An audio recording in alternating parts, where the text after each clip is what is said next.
लक्ष्य गौरी और सारांश को अपने फ्लैट ड्रॉप कर मीटिंग के लिए चला जाता है। पहले तो गौरी और सारांश होटल में ही थे, लेकिन जब लक्ष्य को पता चला कि होटल में वो लोग ठहरे हैं, वहाँ क्या होने वाला है, ये सोचकर लक्ष्य उन सबको सब बता देता है और उन दोनों को अपने ही फ्लैट ले आया। और वो लोग वहीं से ही हॉस्पिटल भी जाने वाले थे। वहीं गौरी अंदर आती है। गौरी सारांश को लेकर लिफ्ट से ऊपर आती है तो रूम के पास आती है तो बैग्स एक हाथ में पकड़ कार्ड से लॉक खोलती है और अंदर जाती है और सारांश उसके पीछे। गौरी रूम में आकर शॉपिंग बैग्स को बेड पर रख बाथरूम में फ्रेश होने चली जाती है कि तभी डोरबेल बजती है। गौरी उसे आवाज़ देते हुए, सारांश देखिए ज़रा। सारांश जी मम्मा कहते हुए जाकर डोर खोला। सामने एक आदमी उसे एक गिफ्ट बॉक्स देते हुए, सर इज़ योर पार्सल। सारांश पार्सल ले लिया और गेट लगाकर अंदर आया। वो बॉक्स बेड पर रखकर उसे खोलकर देखा तो उसकी आंखों में चमक आ जाती है। वो खुशी से बोला, I love you mamma. Love you too my boy. कहती हुई गौरी बाथरूम से बाहर आती है। सारांश बॉक्स साइड में रखकर आकर गौरी के गले लग जाता है और गौरी भी उसे अपनी बाहों में भर लेती है। शिवाय अपने कमरे में बैठा आज के दिन के बारे में सोच रहा था और खासकर सबसे ज़्यादा सारांश के बारे में। साथ ही वो परेशान सा भी था कि अब तक उसे स्वरा का कुछ पता नहीं चल रहा था, वरना वो ये सगाई शादी कुछ नहीं चाहता था। अगर उसे स्वरा नहीं मिली तो कहीं उसे अगर उस रिहाना से शादी करनी पड़ी तो गौरी के साथ उसने गलत किया तो गौरी का विश्वास उससे टूटा तो उसने गौरी से वादा किया था कि वो कभी अपनी ज़िंदगी उसकी जगह किसी को नहीं देगा। और ये सब अगर सोचते हुए उसने आंखें बंद कर ली। ओबराय फैमिली का भी कुछ ऐसा ही हाल था। वो सब भी सारांश के साथ स्पेंड किए हुए टाइम को याद कर रहे थे और साथ में शिवाय की सगाई को लेकर भी सोच में पड़े हुए थे। देखते ही देखते वक्त बीत जाता है और किसी को पता ही नहीं चलता है। चौहान हाउस, रुद्रांक का कमरा।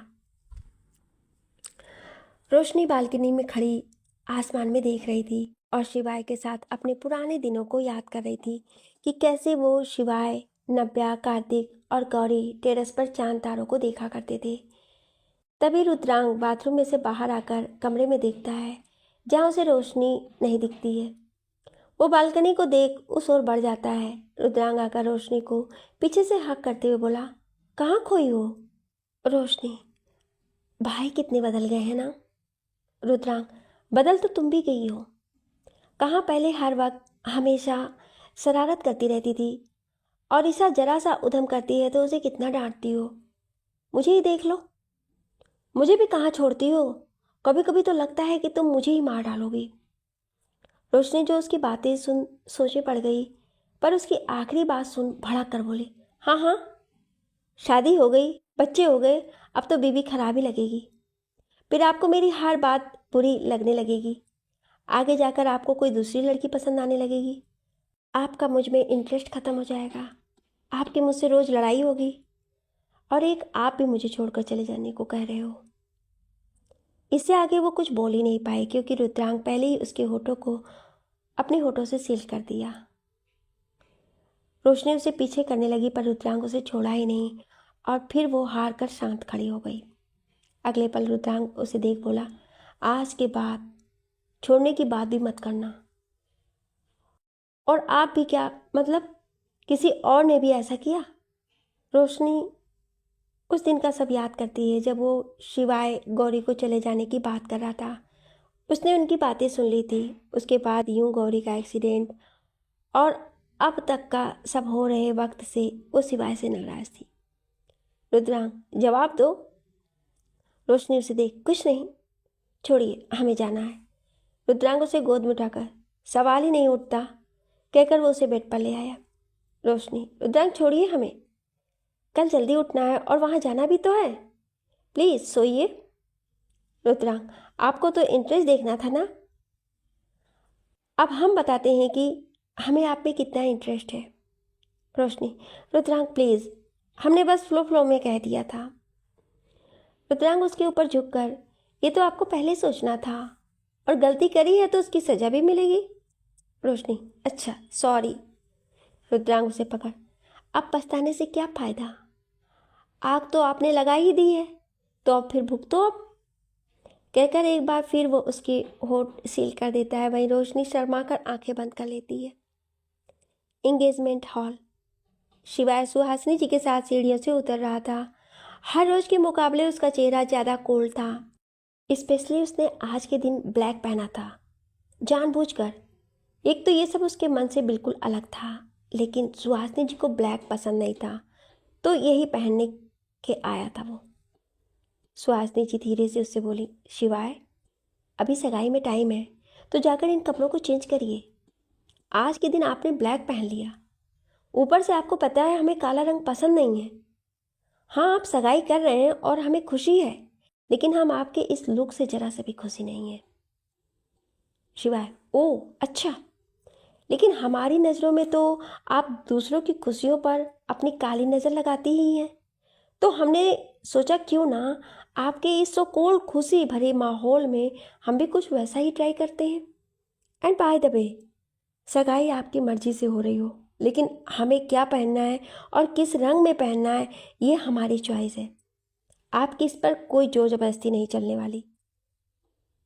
स्पॉटलाइट उन्हीं पर थी। ये सुन सुहासिनी जी उससे कुछ कहने को हुई, पर शिवाय का तो उनकी बातों में कुछ भी इंटरेस्ट नहीं था। वो बस इधर उधर देख रहा था। तभी उसकी नज़र एंट्रेंस से आती हुई ओबेरॉय फैमिली और चौहान फैमिली पर पड़ी। शिवाय उस ओर बढ़ ही रहा था कि सुहासिनी जी कड़क आवाज में बोली, अपने कदम वहीं रोक लीजिए शिवाय। आपका एक कदम इन सबको भारी पड़ सकता है, इन सबको। कहकर वो खुद ही उसी ओर चली गई। शिवाय बस बेबस सा खड़ा रहा। सुहासिनी जी वहां आकर, खंबा घनी ओबेरॉय साहब, खंबा घनी चौहान साहब, राजेंद्र जी, घनी खंबा। सुहासिनी जी विक्रम जी और यामिनी जी को देखकर, अच्छा हुआ जो तुम लोग यहाँ आ गए। शिवाय को अपने माँ बाप की कमी महसूस नहीं होगी। मेरा पोता तो वैसे भी इस दुनिया में नहीं रहा, पर एक और तो है ही है। वैसे भी उसे रोने के अलावा आता ही क्या था। खैर छोड़िए, हम आपको आपके बेटे से मिलवाएं, मतलब हमारे पोते से अभी थोड़ी देर में मिलवाते हैं। आखिर है तो आप लोगों का ही खून, और आखिर खून रिश्ते से तो खून के ही होते हैं। रोशनी मुस्कुराकर, सही कहा आपने, खून के रिश्ते खून के ही होते हैं, पर कुछ लोग जबरदस्ती के पराये रिश्ते भी निभाते हैं, जिनके लिए उन्हें उनके अपनों से भी दूर कर देते हैं। और मन हो या ना हो, उन जबरदस्ती के पराये रिश्तों को भी निभाना ही पड़ता है। और जब खुद कंगाल होने का, तो पराये रिश्तों को क्या, वो लोग खून के रिश्तों को भी नहीं छोड़ते। सुहासिनी जी मुस्कुराकर उसे देख, बहुत बोलती है आपकी बहू। राजन जी, बच्ची है, आप इसकी बातों पर ध्यान मत दीजिए। सुहासिनी जी, आप लोग शिवाय से बाद में मिल लीजिएगा, वो भी बिजी है, तब तक आप लोग बैठिए, कहकर वो चली गई। रोशनी गुस्से से, भाई कितने बदल गए हैं, कहकर वो टेबल पर आकर बैठ गई। नव्या भी उसी के साथ बैठ गई और बाकी सब भी। सुहासिनी जी मिस्टर मेहरा से, जाइए, जाकर रिहाना को लेकर आइए। उन्होंने इतना ही कहा कि तभी सीढ़ियों पर से कीर्ति के साथ आती रिहाना पर उनकी नज़र गई। रिहाना से नज़र हटाकर वो कीर्ति को देखने लगी। कीर्ति ने एक ब्लैक कलर की साड़ी, गले में पतली सी चैन और बालों का हेयर स्टाइल बनाकर खुला छोड़ा हुआ था। सुहासिनी जी उसके पास आकर बोली, आपने ब्लैक क्यों पहना है? कीर्ति का उन्हें देख मूड ऑफ हुआ। अब वो थी ही ऐसी। वहीं कीर्ति मुस्कुराकर बोली, वो क्या है ना दादी सा, हम यहाँ शॉर्ट्स और फटी फटी ड्रेस में आते तो आपको पसंद नहीं आता, और वैसे भी हमारे पास यही था तो हम पहन आए।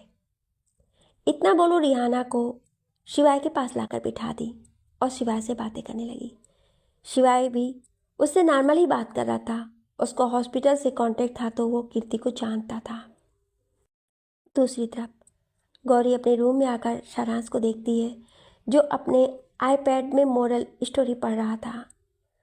गौरी उसके पास आकर उसके पास बैठते हुए बोली, क्या कर रहे हैं आप? गौरी को देख वो बोला, मम्मा ये देखो, मैं वुड कटर वाली स्टोरी देख रहा था। गौरी, अच्छा, तो उस स्टोरी का मोरल क्या है? सारांश, यही कि हमें हमेशा सच बोलना चाहिए। गौरी उसके सर पे हाथ फेर, हाँ बिल आपको याद है ना, अभी हमें हॉस्पिटल के लिए भी निकलना है। सारांश, हाँ लेकिन हम हॉस्पिटल क्यों जा रहे हैं मम्मा? ये सुन गौरी खामोश हो गई और डॉक्टर के कहे शब्द को याद की, खासकर सारांश की सर्जरी से रिलेटेड। Engagement hall. सगाई की तैयारियों में अभी वक्त था। बस राजस्थानी बंजारे डांस कर रहे थे और सभी उन्हें देख रहे थे। शिवाय बस खामोशी से बैठा था, अपनी ही सोच में गुम था कि तभी कुछ पार्टी पॉपर ब्लास्ट हुए और सुहासिनी जी ने माइक में एंगेजमेंट स्टार्ट होने की अनाउंसमेंट कर दी। वहीं एंगेजमेंट शुरू हो गई। शिवाय और रिहाना स्टेज पर बैठा दिए गए और दोनों को अंगूठी दे दी गई। सभी लोग काफ़ी उत्सुकता से उन्हें देख रहे थे, शिवाय, ओबेराय और चौहान परिवार के, क्योंकि किसी को भी ये सब देखने में जरा भी इंटरेस्ट नहीं आ रहा था। साथ शिवाय अपनी ही सोच में गुम था। अगले पल सुहासिनी जी के कहने पर रिहाना ने शिवाय को रिंग पहना दी। ऐसा होने पर शिवाय बिल्कुल खामोश सा अपने हाथ में उस अंगूठी को देखने लगा। बार बार उसे गौरी का ख्याल आ रहा था। तभी सब शिवाय को रिंग पहनाने को बोलते हैं। शिवाय रिंग को देखता है, उसे रिहाना के हाथ में पहनाने को आगे बढ़ाता है कि उसे एक अलग सा एहसास होता है। वो एंट्रेंस की ओर देखता है, उसकी आंखों में तड़प और इंतजार साफ था कि जैसे गौरी अभी कहीं से भी आ जाए और ये सब रोक दे। अगले पल उसे अपनी और गौरी की सगाई का वक्त याद आता है और उसकी आंखें एक बार फिर भर आती हैं। सुहासिनी जी शिवाय को रिंग पहनाने को बोलती हैं। शिवाय कुछ देर अंगूठी को देख उसे रिहाना को पहना देता है और सब तालियां बजाते हैं। रिहाना अपने हाथ में रिंग को कुछ देर देख हाथ नीचे कर लेती है।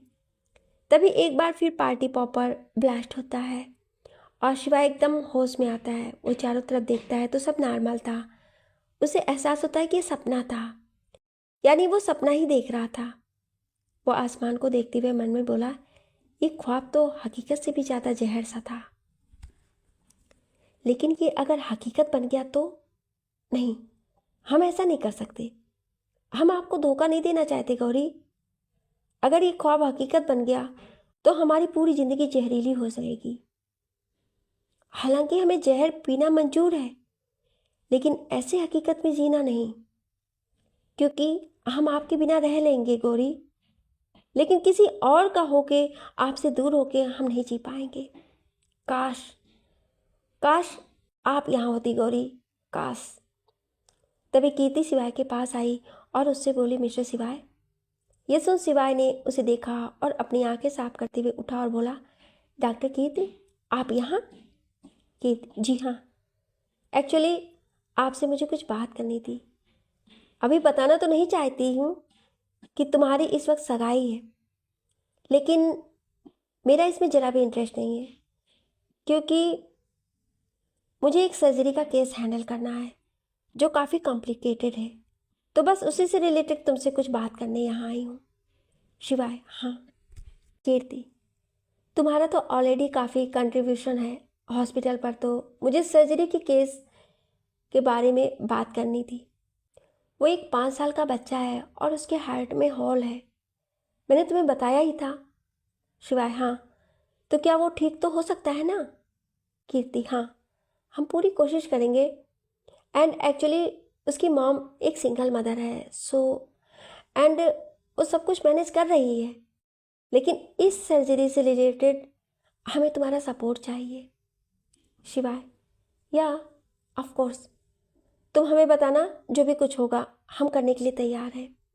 कीर्ति, हाँ, वैसे तो सब उसकी मॉम ने मैनेज कर लिया है, लेकिन इसमें सबसे इम्पोर्टेंट बेस्ट हार्ट सर्जन का होना बहुत ज़्यादा ज़रूरी है, और तुम्हारी नज़र में कई कार्डियोलॉजिस्ट से कनेक्शन है, सो प्लीज़ तुम जल्द से उन दोनों से बात करो। शिवाय, मैं कब का उन लोगों से बात कर चुका हूँ। डॉक्टर आदित्य और उनकी वाइफ ही उस बच्चे के केस को हैंडल करेंगे, और डोंट वरी, अपनी तरफ से उस बच्चे के लिए पूरी कोशिश करूँगा। कीर्ति, हाँ, थैंक यू सो मच शिवाय, मुझे तुमसे यही उम्मीद थी। शिवाय, हाँ, बस सर्जरी कब की है? कीर्ति, बस आज रात को ही सब शुरू कर देंगे। वैसे वो बच्चा काफ़ी ज़्यादा स्ट्रांग है, उसकी माम ने उसे बहुत स्ट्रांग बनाया है। ऊपर देखो ना, भगवान ऐसे ही लोगों का और टेस्ट लेते हैं। एक वो इतनी दूर से ट्रेवल करके आई है यहाँ, मसूरी। शिवाय, क्या? मसूरी? कीर्ति, हाँ मसूरी। शरांश और उसकी माँ मसूरी से यहाँ आए हैं क्योंकि यहाँ राजस्थान में एक से एक बेस्ट सर्जन और हॉस्पिटल्स हैं, तो इसलिए मैंने उन्हें यहाँ की एडवाइस दी। शिवाय, हाँ लेकिन मसूरी? और नाम क्या बताया तुमने उस बच्चे का? कीर्ति, शरा। कि तभी शिवाय का फ़ोन बज पड़ा। उसने नंबर देखा और फिर रुद्रांग उसे कुछ इशारे किया और वो कीर्ति को एक्सक्यूज़ मी बोलकर वहाँ से निकल गया। इधर गौरी थोड़ा अपसेट और बेचैन थी और खाने पीने का कुछ हल्का फुल्का सामान और सारांश के कपड़े पैक कर रही थी। कुछ ही देर में उसे सारांश को लेकर हॉस्पिटल निकलना था। साथ ही वो बहुत अपसेट भी थी। उसका दिल कितना बेचैन था सिर्फ वही जानती थी, क्योंकि आज सारांश की सर्जरी होनी थी। कुछ देर बाद लक्ष्य वहाँ आया और उससे कुछ देर बातें कर उसे दिलासा दिया और सारा सामान लेकर नीचे चला गया। गौरी रूम को लॉक की और नीचे आई, जहाँ लक्ष्य सारा सामान गाड़ी में रखकर सारांश को प्यार से कार में बिठाया। वो लक्ष्य को काफ़ी ज़्यादा ध्यान से देख रही थी।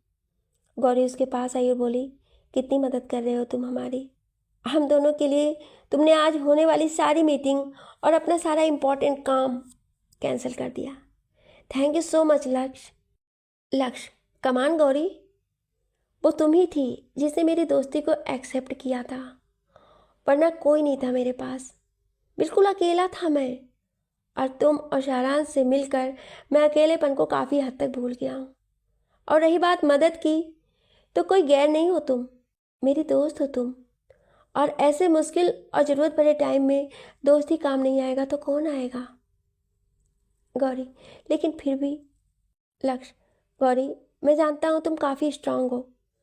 पहली बार तुमसे मिलने पर तुम किसी प्रॉब्लम में थी और मैं बस तुम्हारी हेल्प करना चाहता था, लेकिन तुमने मुझे ये कहकर मना कर दिया कि तुम्हें किसी की सहारे की ज़रूरत नहीं है। लेकिन मेरा नाम जो ठहरा लक्ष्य, अगर एक बार मैं डिसाइड कर लूँ ना कि मुझे कोई काम करना है तो करना है, और उसे गोल यानी अपना लक्ष्य ही बना लेता हूँ, देन उस दिन भी मैंने डिसाइड किया और तुम्हारी हेल्प की थी ना, राइट? गौरी, हाँ हमें याद है, लेकिन तब हमें उतनी ज़रूरत नहीं थी, हम खुद कर लेते। लेकिन तुमने कैसे मदद की ये भी याद है हमें।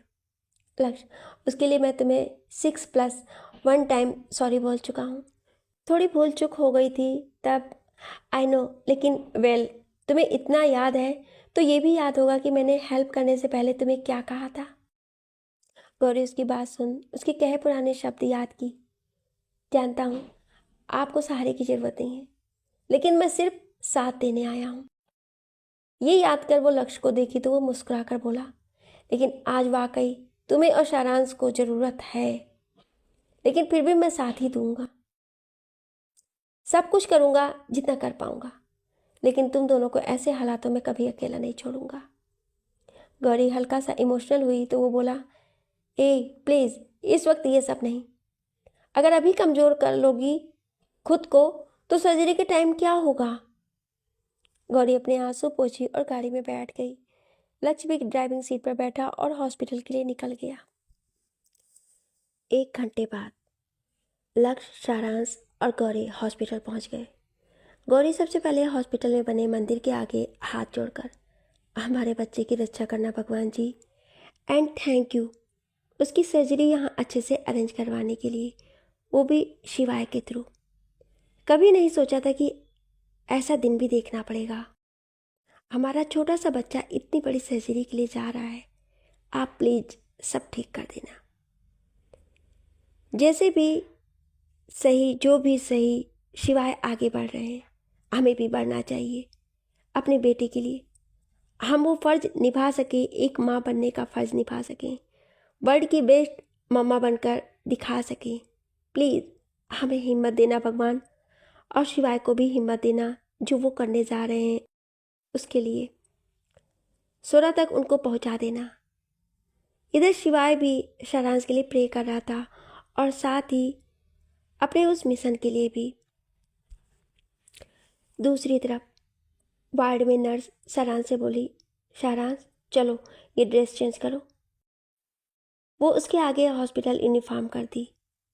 सारांश उसे देख बोला, क्यों, ये चेंज क्यों करना है?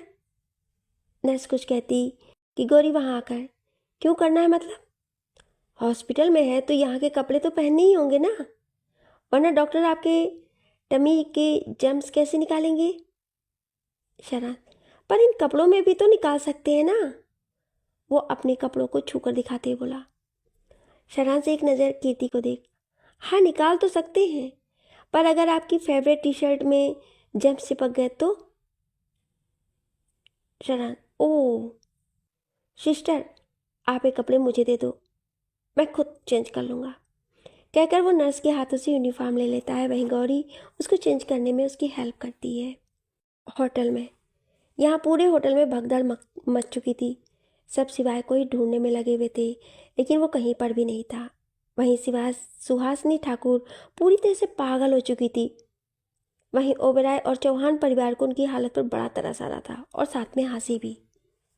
खैर वो लोग वहाँ से चले गए। वहीं रिहाना भी बिना भाव के ऐसे ऊपर चली गई जैसे कुछ हुआ ही ना हो। वहीं सुहासिनी जी पूरे होटल के स्टाफ, सिक्योरिटी और गार्ड्स सभी से सिवाय को ढूंढने को बोली। वो सभी हाँ में सर हिलाकर निकल गए और सुहासिनी जी भी पगलाते हुए अपने फ़ोन लेकर बात करते हुए दूसरी तरफ चली गई। हॉस्पिटल में एक डॉक्टर सारांश का चेकअप कर रही थी कि सारांश उन सबको देख गौरी से बोला, ये सब क्या हो रहा मम्मा? गौरी डॉक्टर्स को देख सारांश से बोली, सारांश बच्चा, वो डॉक्टर्स ना आपके टमी में से जर्म्स को निकालेंगे और वो चेक कर रहे हैं कि जर्म्स है या नहीं। अगर वो भाग गए हो तो, जैसे गेम्स में दुश्मन को देखकर टारगेट किया आता है ना, इसीलिए डॉक्टर्स भी उन्हें चेक कर रहे हैं कि वो कहाँ है। सारांश कुछ नहीं बोला और चारों तरफ देखने लगा कि उसे सब ब्लर ब्लर दिखने लगा। सारांश सभी को देख रहा था और अगले पल वो गौरी से बोला, मम्मा सब राउंड राउंड हो रहा है। ये सुन गौरी घबराकर सारांश को देखी और फिर डॉक्टर्स को। सारांश उसका हाथ पकड़कर बोला, मम्मा सब गोल गोल घूम रहा है। अगले पल डॉक्टर्स उसकी पल्स वगैरह और बाकी सब चेक करने लगे। गौरी डॉक्टर्स को देख रही थी, तभी कभी सारांश को। गौरी, डॉक्टर्स क्या हुआ, आप कुछ बोल क्यों नहीं रहे हैं? डॉक्टर, इसका बीपी अभी लो है और ऐसे में इसका ऑपरेशन पॉसिबल नहीं है। गौरी, पर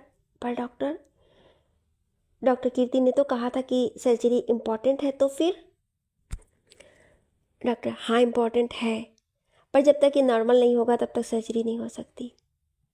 शरण, मम्मा पापा, ये सुन गौरी उसे देखने लगती है और अगले पर शरांश उसका हाथ पकड़कर, मम्मा मिस्टर वाई वो कहाँ है, उनको बुलाओ प्लीज।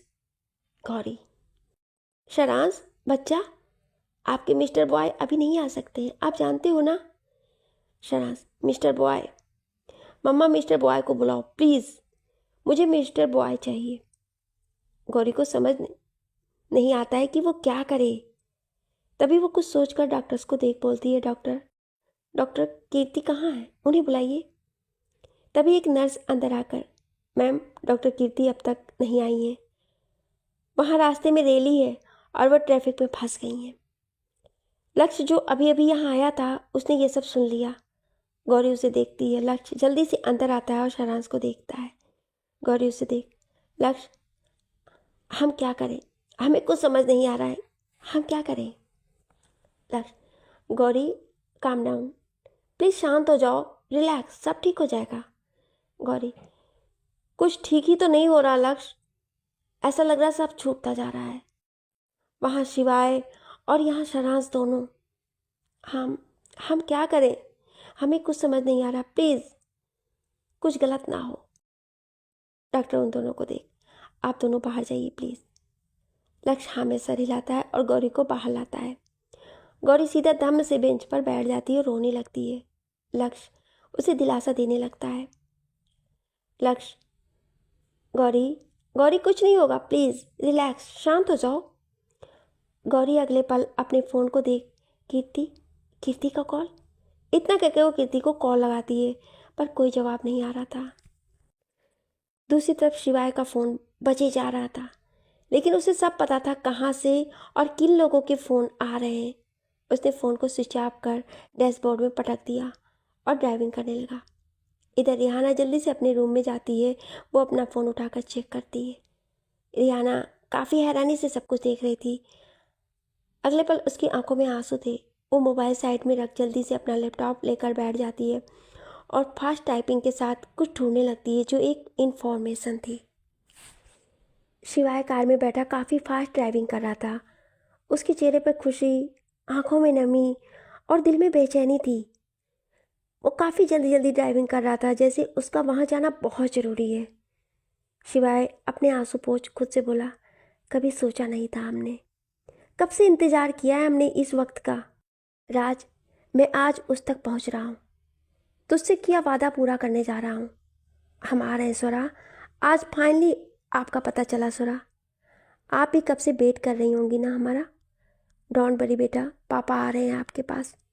इतना बोल उसने कार की स्पीड और तेज कर दी। दूसरी तरफ रिहाना लैपटॉप बंद करके उठी और बोली, इसका मतलब वो वहीं है। स्वरा, तुम वहाँ हो? Lifeline hospital. मैं आ रही हूँ तुम्हारे पास। स्वरा, मैं आ रही हूँ। इतना बोल जाने लगी, फिर रुक कर वो खिड़की की ओर देखने लगी और कुछ साड़ी और दुपट्टे को बांध कर वो उसी रस्सी से खिड़की से नीचे उतरी और जल्दी से वहाँ से निकल गई। Lifeline hospital. एक नर्स गौरी के पास आकर, डॉक्टर, कीर्ति आ गई हैं और वो सारांश के वार्ड में कुछ ही देर में सीनियर्स भी आ जाएंगे और सारांश की सर्जरी शुरू हो जाएगी। तब तक आप ये दवाइयाँ मेडिकल क्लिनिक से ले आइए। वो उसे मेडिसिन पेपर देकर बोली। गौरी हाँ में सर हिलाकर उससे वो पेपर लेकर चली गई। वहीं लक्ष्य सारांश के पास बैठ गया। इधर गौरी के जाते ही शिवाय वहाँ पहुँचता है और इधर उधर देखने लगता है कि तभी रुद्रांग वहाँ आता है। शिवाय उसे देख, रुद्रांग, रुद्रांग, स्वरा कहाँ है? रुद्रांग, मुझे यहीं की इन्फॉर्मेशन मिली है। स्वरा यहीं कहीं है। उन लोगों ने इसी हॉस्पिटल में उसे कहीं छुपा कर रखा है। मैंने घर में बाकी सभी को बता दिया है। वो लोग ओबेराय हाउस चले गए हैं और शायद वो सब भी यहाँ आ जाएं। एंड ठाकुर फैमिली तेरे यूँ जाने पे तुझे ढूंढ रही है। उन्हें शक जरूर होगा, बट हमें अपना काम करना है। शिवाय उन लोगों को कुछ पता? रुद्रांग, पता नहीं, लेकिन पता चल जाएगा और चल भी गया होगा। लेकिन उनके बारे में सोचेंगे बाद में, पहले हमें स्वरा को ढूंढना होगा। शिवाय हाँ में सर हिलाता और रुद्रांग और शिवाय दोनों स्वरा को ढूंढने के लिए निकल जाते हैं। शिवाय और रुद्रांग धीरे धीरे स्वरा की लोकेशन तक पहुंचते हैं और वो हॉस्पिटल के बैकयार्ड में आ जाते हैं जहां एक अंडरग्राउंड एरिया भी था। शिवाय का दिल काफ़ी बेचैन था। उसे अजीबोगरीब ख्याल आ रहे थे, जैसे कुछ ठीक नहीं हो रहा है। रुद्रांग उस अंडरग्राउंड एरिया को खोलता है। अंधेरा होने की वजह से वो दोनों अपने मोबाइल की फ्लैशलाइट ऑन करते हैं और पूरे में ढूंढने लगते हैं। उन्हें काफ़ी देर हो जाती है पर कुछ नहीं मिलता है। शिवाय परेशानी से रुद्रांग को देख बोला, रुद्रांग, रुद्रांग, सुरा कहाँ है? तूने तो यहीं की लोकेशन बोला था पर वो यहाँ नहीं है। रुद्रांग, मैं खुद हैरान हूँ। शिवाय, मुझे इन्फॉर्मेशन यहीं की मिली थी और वो बिल्कुल सही थी, पर मुझे लगता है कि इतना बोल वो सोचने लगा कि वहीं शिवाय गुस्से से एक जगह एक हाथ मारकर, damn it, I am sure उन लोगों ने ही कुछ किया होगा। उन लोगों को पता चला होगा कि हम सुरा के बारे में जान गए हैं, इसलिए। रुद्रांग, इसलिए उन्होंने सुरा की लोकेशन चेंज कर दी और उसे कहीं और। शिवाय हारा हुआ सा एक जगह खड़ा हो जाता है और वो काफ़ी स्ट्रेस में था। आखिर सुरा उसके लिए बहुत मायने रखती थी और उस तक पहुँचते पहुँचते भी उस तक नहीं पहुँचा रुद्रांग। उसकी कंडीशन समझ रहा था। रुद्रांग उसे दिलासा देकर, शिवाय रिलैक्स, सुरा जहाँ भी होगी ठीक होगी। आज ना सही पर एक ना एक दिन हम उस तक जरूर पहुँचेंगे। हमें यहाँ से निकलना चाहिए, कहकर वो उसे वहाँ से ले गया। दूसरी तरफ रिहाना भी काफ़ी परेशान थी। उसका भी वही हाल था, क्योंकि वो भी सुरा तक पहुँचते पहुँचते नहीं पहुँच पाई। उसे ठाकुर सा पर बहुत गुस्सा आ रहा था और खासकर सुहानी ठाकुर पर। वो अपनी कार स्टार्ट कर वहाँ से निकल जाती है।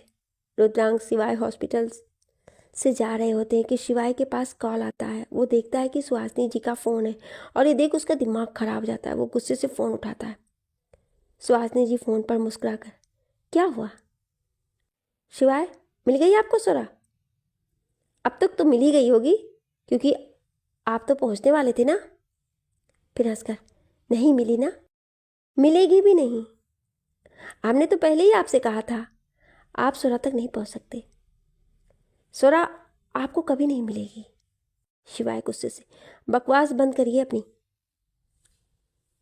बहुत गुस्सा होना है ना आपको, हो लीजिए, पर हम सोरा तक जरूर पहुंचेंगे और उसे ढूंढ कर ही रहेंगे। आप चाहे कितना भी उसे हमसे दूर कर लें, पर सोरा तक एक ना एक दिन तो हम जरूर पहुंचेंगे, और तब आप कुछ नहीं कर पाएंगी, कहकर उसने फ़ोन काट दिया। इधर गौरी सारांश की सारी मेडिसिन लेकर क्लिनिक पर से जाने लगी। वहीं उसने ठीक कुछ दूरी पर शिवाय और रुद्रांग गुजर कर जा रहे थे कि तभी गौरी और शिवाय के कदम वहीं रुक गए। उन दोनों को काफ़ी अलग सा और जाना पहचाना एहसास हुआ। वो दोनों पलटकर एक दूसरे को देखते कि तभी लक्ष्य गौरी के पास आया और उसके चेहरे के सामने खड़ा होकर उसका हाथ पकड़कर बोला, गौरी प्लीज़ जल्दी चलो, सारांश की सर्जरी अभी कुछ ही देर में शुरू हो जाएगी। डॉक्टर तुम्हें बुला रहे हैं, कम ऑन फास्ट, कहकर लक्ष्य उसे वहाँ से ले गया। शिवाय जब उन्हें देखा तो उसे सिर्फ दोनों पीछे से दिखे। तभी रुद्रांग भी शिवाय को टोका और उसे चलने के लिए बोला, और अगले पल शिवाय भी वहाँ से चला गया। अब यहाँ तो ये दोनों मिलते मिलते रह गए, लेकिन अब चिंता मत कीजिए, बस थोड़ा वक्त और फिर ये दोनों जल्द ही एक दूसरे के सामने आएंगे। जिस अस्पताल में शिवाय अपनी बेटी को ढूंढ रहा था, क्या उसी जगह उसका बेटा जिंदगी और मौत से लड़ रहा है? जो दो लोग आज एक ही जगह थे, क्या अगली मुलाकात में सच सामने आ पाएगा? क्या शिवाय कभी जान पाएगा कि जिस सोरा को वो ढूंढ रहा है, उसकी जिंदगी का सबसे बड़ा सच उससे कुछ कदमों की दूरी पर था? क्या सारांश की सर्जरी सिर्फ एक ऑपरेशन है, या किस्मत का सबसे बड़ा खुलासा? आपको क्या लगता है, अगले पार्ट में पहले सच सामने आएगा या एक और जुदाई? कमेंट करके ज़रूर बताएं। Thank you.